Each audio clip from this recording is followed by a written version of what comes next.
So this is the gun that Leighton was holding when he was caught by the police. It is a Webley revolver, a reliable weapon. It seems as though the shells were not removed from the cylinder.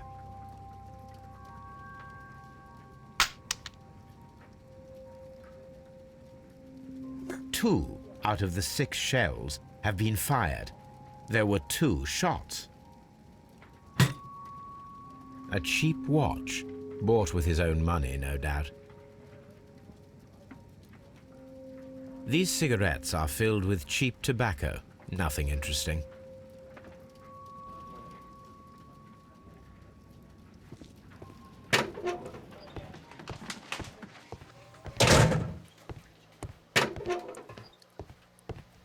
Please escort this suspect for interrogation.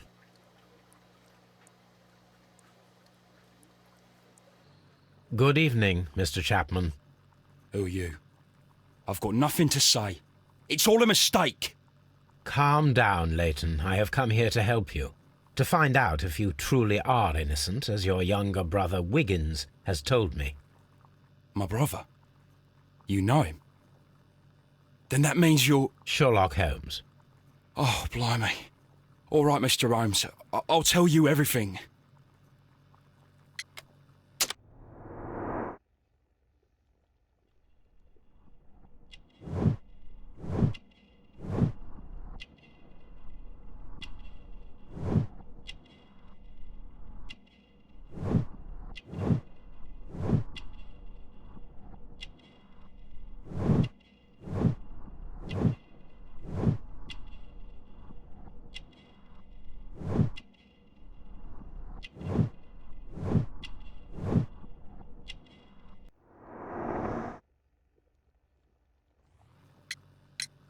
Good. Tell me your account of what happened.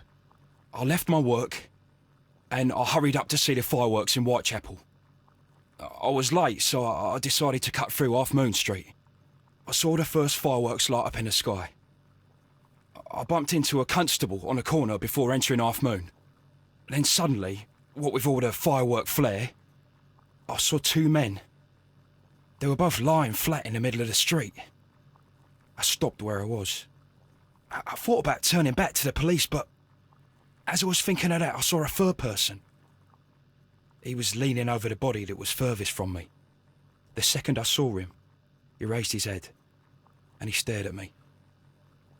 In a flash, I saw his gun, but he made a dash for it instead and he escaped through Whitechapel Street. So you might still have had time to return to the constable. I panicked. I didn't know what to do. Anyway, I approached the bodies just to see if they were still alive. I saw that one had blood pumping out of his stomach. He was dying. It was horrible. The second one was already dead. He had a hole in his head. He was holding a gun in his hand, though. I took it, and then I followed the third man. Interesting. Pray, continue. I turned a corner, and I saw the man standing in the middle of the street. He seemed to be in some sort of panic. And then, Mr. Holmes, something strange happened. I told the police and they laughed at what I said, but I swear to you, my words are true. I started running towards him. But then I was blinded by a flash. It was so bright that I hardly saw anything for a good dozen seconds. But I kept running forward. As I arrived in Whitechapel, I heard a woman screaming. And then I was caught by the police. But there wasn't a trace of that man. Of course, then they found a gun and all that blood. I couldn't see the murderer escaping and all that mess. Perhaps I was still half-blinded at that moment. A thrilling account, my young man. Leighton, are you able to describe the person whom you saw standing in Half Moon Street? Well, I wasn't able to see his face at all. It was too dark, and he was too far away. I could see his silhouette. And what about that? Nothing so special. He was wearing a jacket. He was quite average in size and his weight. I see. Was there anything else that struck you at the time? No. But perhaps It's strange, but I can't remember the sound of his footsteps as he was running away. Perhaps it was because of the fireworks or the surprise of me seeing him. We shall see you soon, young man.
Please, gentlemen, leave the scene now.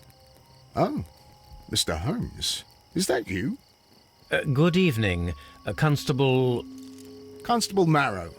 I was here with Inspector Aberline during the Ripper case, Mr. Holmes, back in '88. But then this is nothing like that case. With this one, we've got the murderer, the weapon, and the statements, which speak for themselves. Of course, Marrow. But you know that appearances can sometimes be deceiving.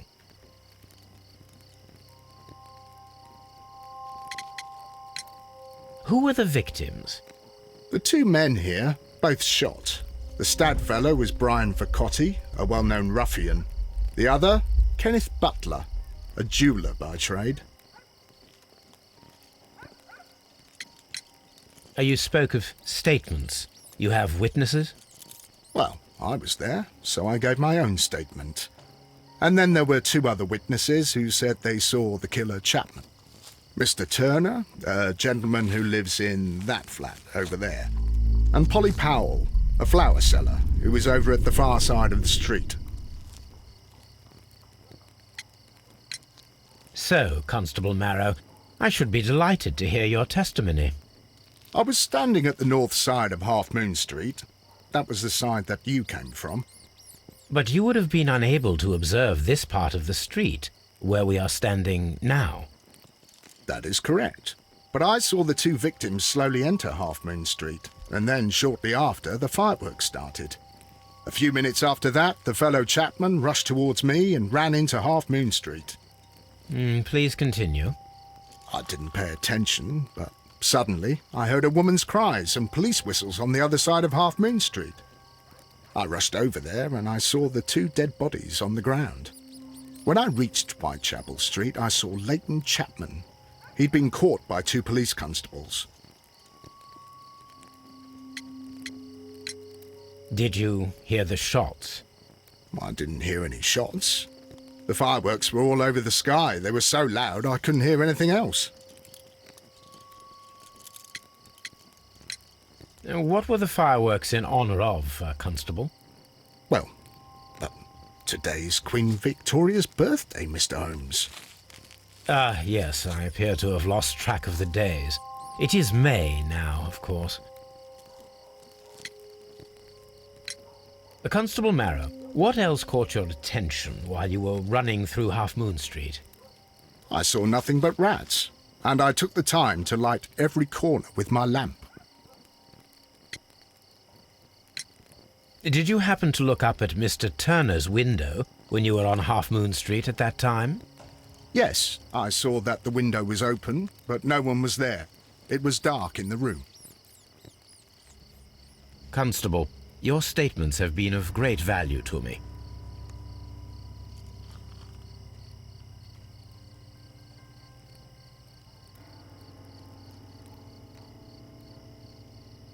The bullet struck his head. This man didn't stand a chance.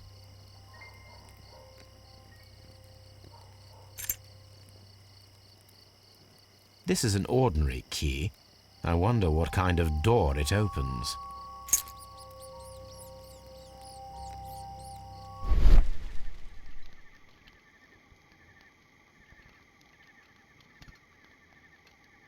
A piece of wood that has stuck between the cobblestones. Let us take a closer look.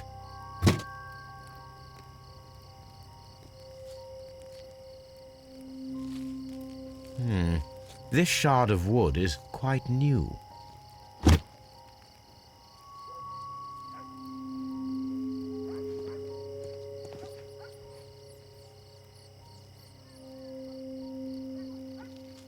He tried to stop the bleeding with his hand. Death was not instant. The bullet penetrated his stomach, a dreadful wound.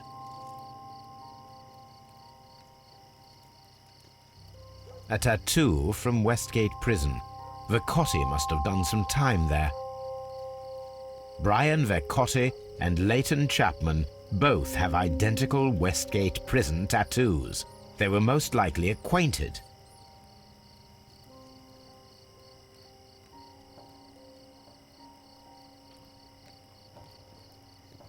Brian Vercotti suffered greatly.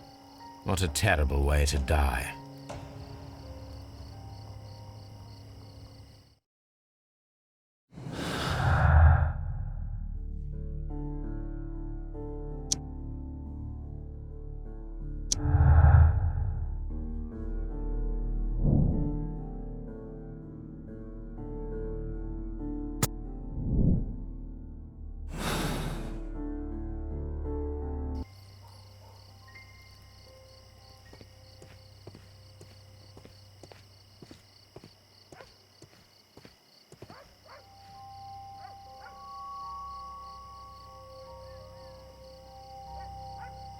Good evening, Mr. Turner.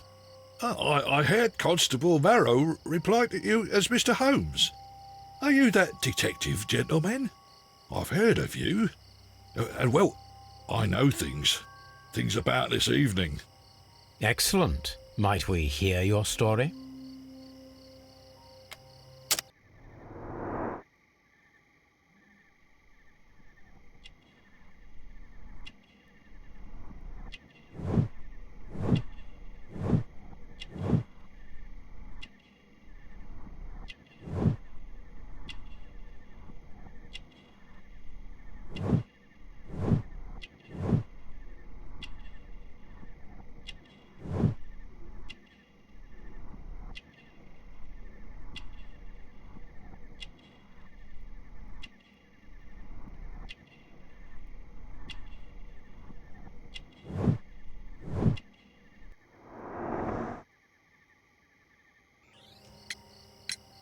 Could you tell us everything that you may have seen or heard? I was already in bed when the fireworks started. A few moments after, I clearly heard 2 gunshots from outside. Please continue. I quickly got up and I grabbed the lamp from my nightstand and I rushed towards the window. I looked down and I saw 2 bodies. And there was a man with a gun who was standing nearby. Where exactly? Well, near this body. Did he notice you? I don't think so. He rushed towards Whitechapel Street without looking around.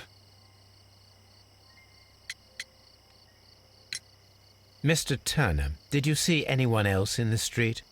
No, I saw no one but that man, the murderer, the fellow they caught. Were the 2 shots you heard consecutive? Yes, there was a very short pause between them, and they sounded different somehow.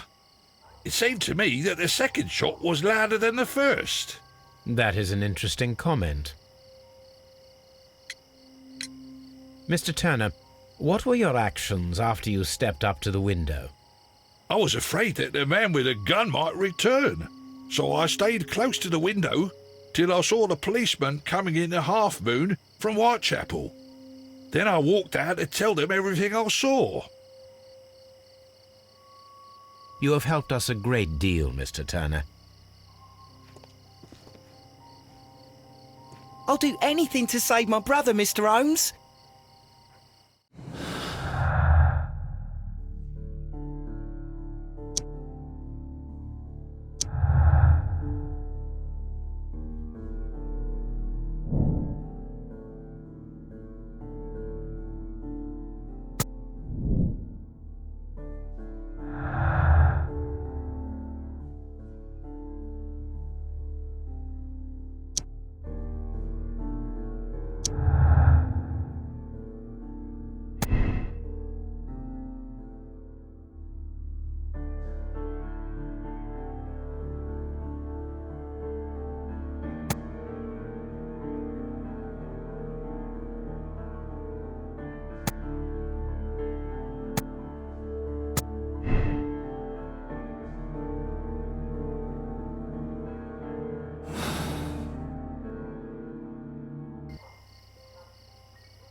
Mr. Turner, you have stated that you remained close by your window after the crime. Is that correct?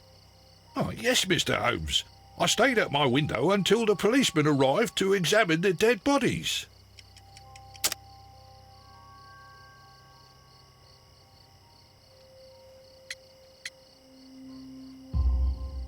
That is very interesting, Mr. Turner. Constable Marrow stated that he did not see anyone at the window when he was running through Half Moon Street.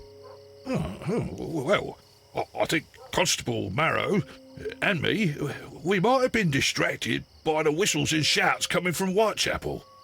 We could have missed each other somehow. You understand what I mean? It was a bit of a stressful moment, to tell you the truth, sir. Allow me to form my own theories, Mr. Turner. Would you mind showing me the view that you had from your window? Not at all, Mr. Holmes. Please, follow me.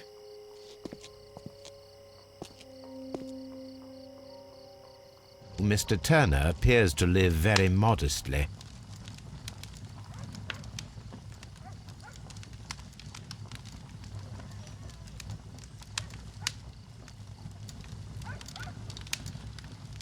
This fire is dying out. It was last tended to over an hour ago.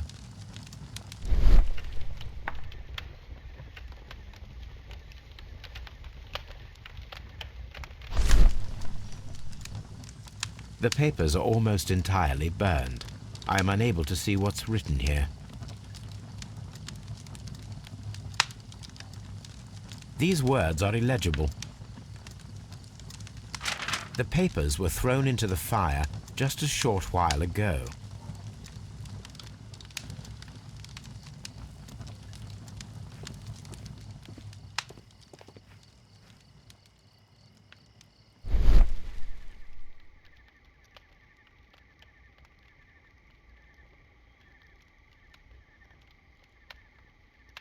There are pieces of shredded paper scattered over the table.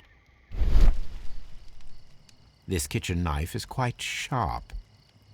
This kitchen knife was used to cut the paper.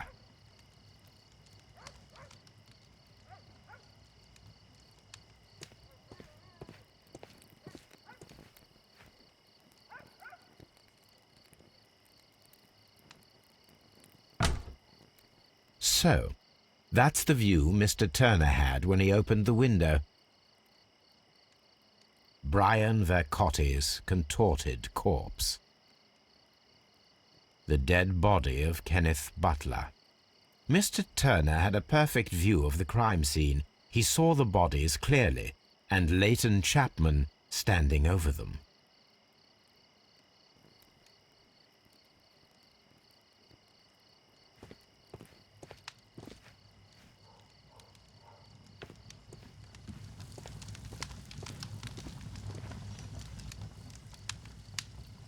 The books on this shelf are in a mess. It looks as though Mr. Turner was trying to find something in a hurry here, a short while ago.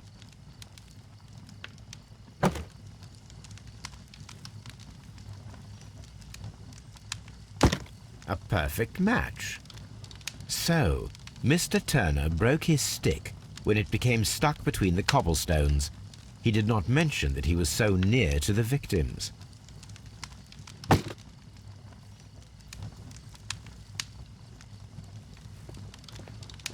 Mr. Turner was roused from his bed by the sound of gunshots.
So Mr. Turner used a book to hide an object that he found on Kenneth Butler's body.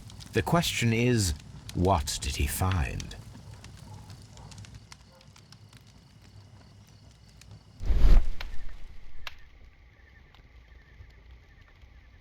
I can see prints from greasy fingers upon the cover of this book. Let us take a closer look. Well now, what a find! A precious jewel, concealed inside a book.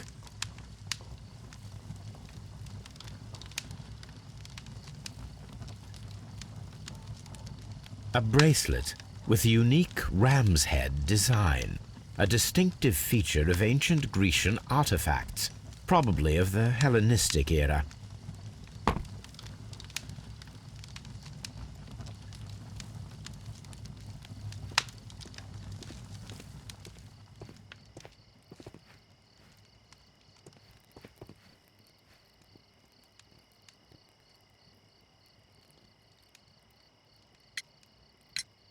Mr. Turner, how would it be possible for a man of advanced years, such as yourself, to rush from his bed to the window in a matter of seconds, as you have stated? Well, I'm able to move very quickly, despite my age, and when the situation requires it, Mr. Holmes.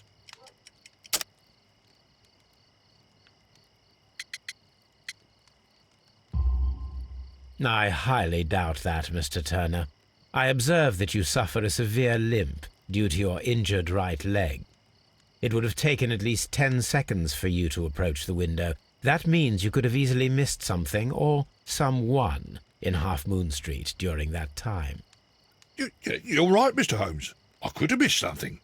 But it did seem to me that everything happened so quickly. Oh, time can pull tricks on you.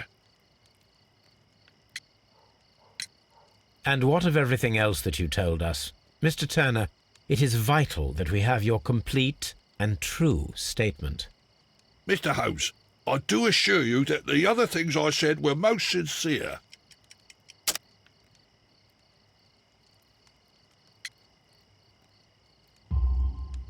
Mr. Turner, you were not sincere with me. Not then and not now. But Mr. Holmes... This, Mr. Turner, does not look like anything that a poor man might possess. It is worth more than the home that you live in. I can explain. No, merely correct me if I am wrong. You saw Leighton Chapman through the window. But you also noticed a glittering object on the ground, this precious jewel. You walked down and took the bracelet from the body of Kenneth Butler, and when you heard the whistles, you hurried away. That broke your walking stick. It caught fast between the cobbles. Constable Marrow was unable to see you in the window as you were climbing up the stairs on your way back to your flat. Upon returning home, you hid the precious jewel inside a book. Mr. Holmes, please don't send me to prison. I didn't do anything bad. I'm just a poor man. When I chanced upon the bracelet, I saw it as an opportunity to make a little money. I was desperate. I only took the bracelet, that's all, I swear. You made a mistake by lying to me. But you are not a criminal. I believe that.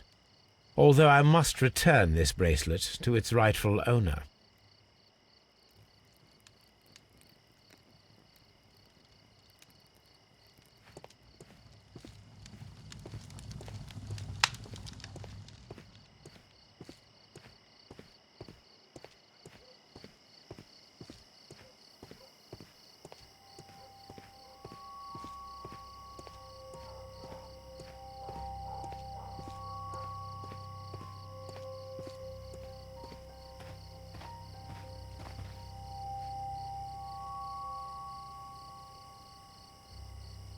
Mrs. Powell? What do you want? My name is Sherlock Holmes. I'm assisting the police with their investigation of the crime that took place this evening. Well, I've already gave my testimony, but very well. Could you tell us everything that you may have seen or heard? Yes. I was selling my flowers as usual, and then the fireworks began, in honour of Queen Victoria. I enjoyed those. But then, all of a sudden, a young lad ran out of Half Moon Street and stopped just by me. He had a gun in his hand. He was like a ghost, and all covered in blood. It was dark, but I could see him, because of the flashes from the fireworks. And then? I screamed as loud as I could. I knew that a policeman should be on duty in the vicinity. He had no time to escape. 2 constables got him. Then another constable came out from the very same street, and I heard him talking of a horrible murder. Mrs. Powell, did you hear the gunshots? I'm not sure. You know, what with the fireworks? Did you see anyone else leaving Half Moon Street, prior to or at the time of the crime? No, sir, I did not. Even with all the fireworks, I was very attentive, as I'm always on the lookout for customers. My thanks to you, Mrs. Powell.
Please escort this suspect for interrogation.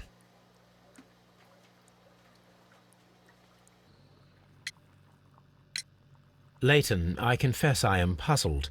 Why should a young lad like you take a gun from the hands of a dead man and set off in pursuit of a probable killer? I know. I keep wondering that, but at the time it was like a reflex. A criminal ought to be arrested, and he was armed. You were willing to risk your life. That was a little foolish, unless you wanted revenge. No, Mr. Holmes. I was just being brave and stupid.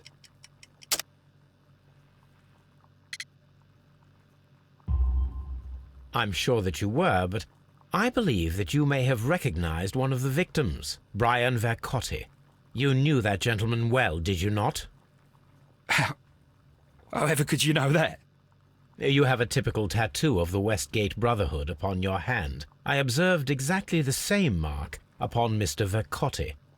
You came to know him from your sharing a past prison sentence. Am I correct, Mr. Chapman? Oh, God. You're right, Mr. Holmes. Would you tell me a little about Brian Vercotti? We were convicted for a robbery. Once in prison, both of us joined one of these fraternities. During that year, we tried to help each other out, you know? You were quite young then, I believe. Yes, Mr. Holmes, we were. We'd only stolen a pound of meat. After we were released, and when I saw what my little brother had become, I decided to work towards living an honest life. And Vercotti? He had a hard time. His sister had died in a Whitechapel dispensary while he was in prison. He had no family anymore. Our paths split. He fell back into crime. So you lost him? Yes. And for around 2 years, I heard no news of him at all. We shall see you soon, young man.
Here it is.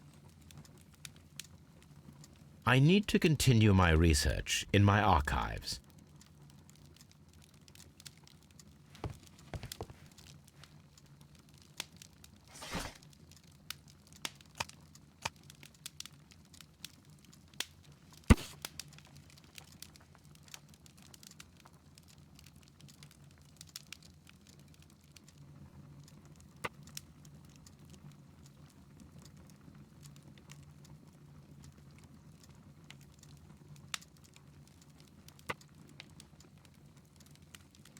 Here it is. One of the victims, Kenneth Butler, was involved in the story of the stolen Hellenistic treasures. A visit to his pawn shop should tell me more.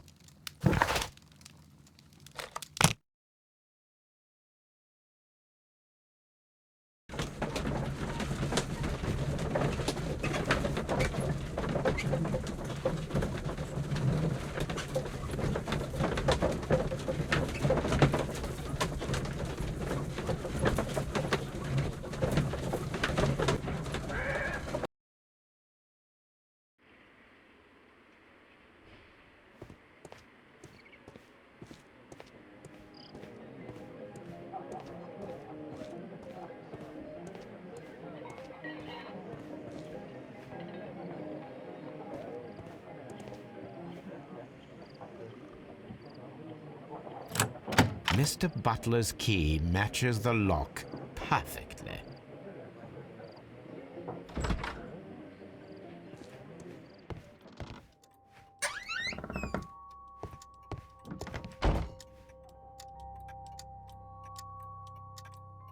A flare pistol. Perhaps it was pawned by a destitute sailor.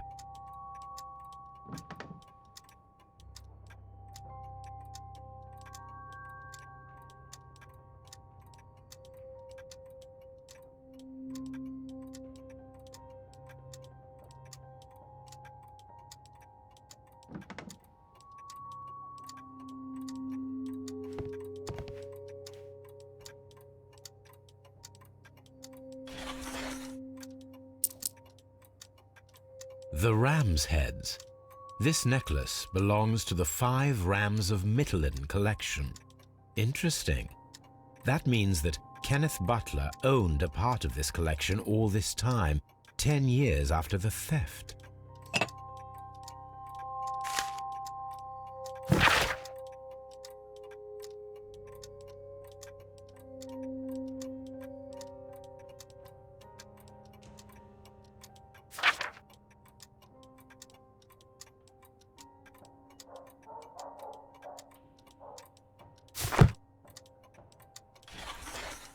It looks as though Mr. Butler kept a careful record of his operations.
What's up with you, lad? What are you waiting for? I'm waiting for my brother to be released. Your brother? The one that you caught, beat up and imprisoned. Ah, the murderer. He ain't killed no one, copper. Watch your mouth, lad, else you'll be joining that worthless brother of yours.